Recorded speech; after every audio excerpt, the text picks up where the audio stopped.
Reol's Black Box is definitely one of the albums of all time. This is the first time I've listened to a Reol album, and after hearing people talk about how much they love a lot of their previous work, I was really let down by this one. This is, at best, an inconsistent pop album, and at worst, it's bad. She's kind of rocketing between a lot of different styles, and barely any of them actually work like she probably wanted them to. So let's get into this. The opening track is actually the best song on the album. It's called Final Call. It's a fun electronic pop song with a splatter of different vocal styles being tossed around a bouncy beat. The best part is the big hook section mid-song. It's a hype party bit that would make a really convincing rave hit if the vocal performance was a little better. And something that I wish was used again instead of the comparatively lame section this track opts to end on. That vocal performance I mentioned in the chorus is one of the biggest problems with this track. Reol is trying a lot of different styles and it's inconsistent. Her singing has problems and her rap is unconvincing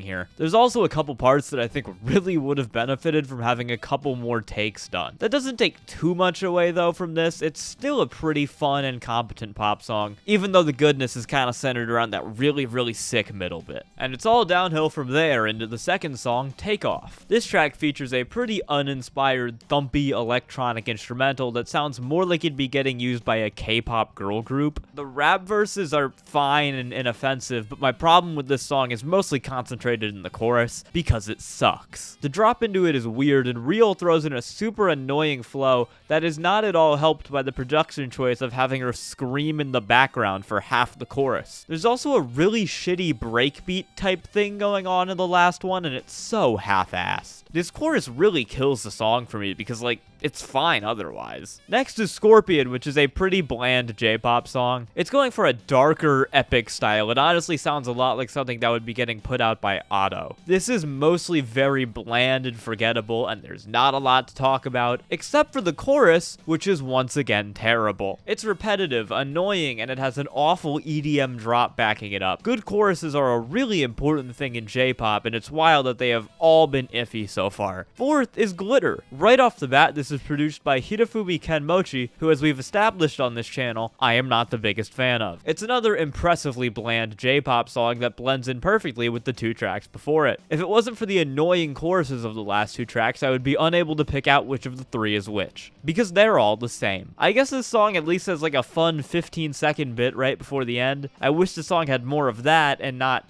boring J-pop. Fifth is NeoNostalgia, which is an instrumental with one line of glitchy vocal samples. It's actually pretty decent, except Reol is not credited as a writer or producer here, and there's not really any vocals, so I'm not entirely sure what she did on this song. It's still better than the last three tracks though, so I mean, I'll take it. Secret Trip is more of an actual song, except it's more generic J-pop. Reol delivers a robotic and absolutely anemic vocal performance that fails to do anything but annoy me. Far too much of the song is just her repeating the same line over and over again, and half of that line is just her going over and over. Yeah, it gets annoying pretty fast. I can't imagine why anyone thought that was a good idea, because it isn't. And it's not even the worst idea on this record. Seventh is Sayonara no Susume Kyo no Suzuki, which is a lot slower than many of the previous songs. Similar to Secret Trip, Reol is laying off the rapping here in favor of just normal singing. It's a bit on the boring side, and yet, despite that, it's the best song in a while. It's a piano ballad track that relies a lot more on Reol's voice, and she actually rises to the occasion here. It makes me wish that she did more singing on this album and less rapping, because this is pretty good. A lot of J-pop albums feel the need to include at least one random piano ballad, and this is one of the better ones of those that I've heard. We go straight from that beautiful, pretty ballad track into Edge, which definitely lives up to the title. Reol is attempting to imitate Otto again on this track, and once again it is to mixed results. It's not just an Otto imitation in the instrumental this time, she actually does a pretty convincing imitation in the vocals too. Genuinely, if you played me this and told me it was a new Otto song, I would probably believe you. And yet, despite that, this is actually one of the better songs in a while, mostly because of its fun melodic chorus that actually has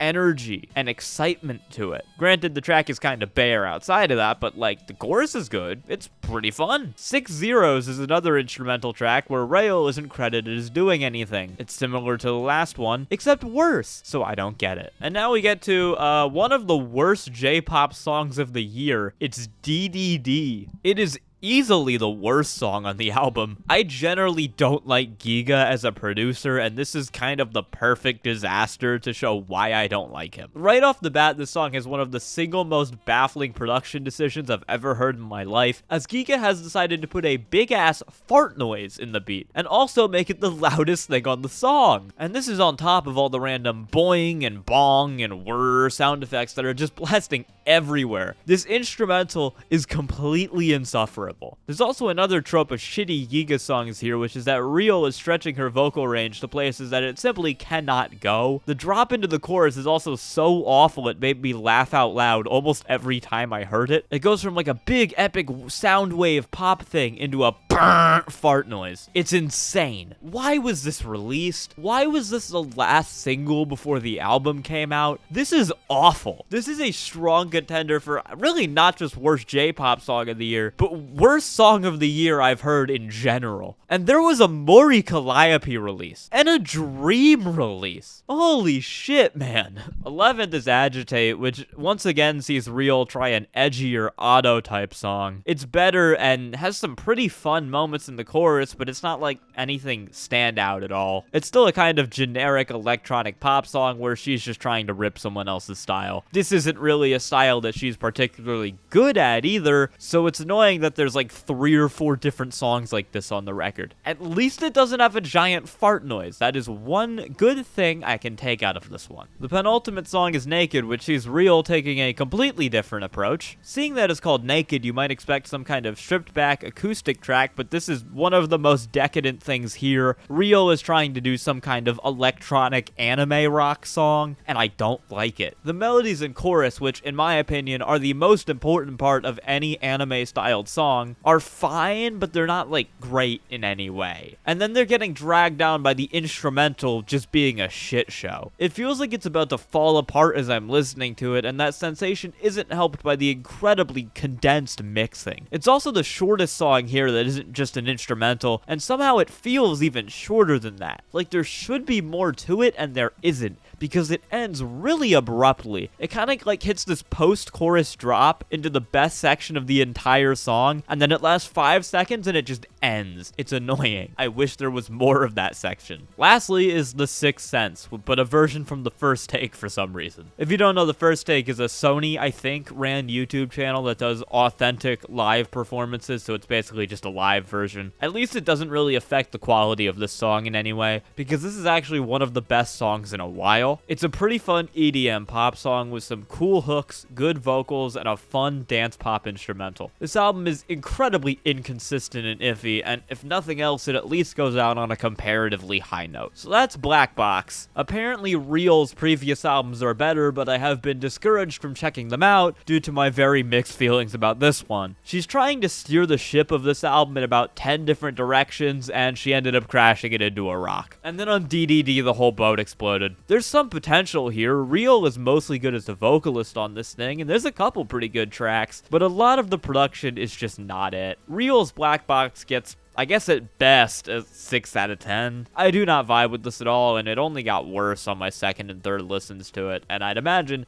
it would just keep getting worse as I kept trying to give it chances. Thank you for watching. Sorry about a lot of the delays recently. College has been ruining my ability to, like, balance things. I'm gonna try and reorganize a bit over winter break and get back to doing, like, weekly videos through winter and the spring. So like, comment, subscribe, all that really cool, fun stuff. Love y'all for the support. Bye!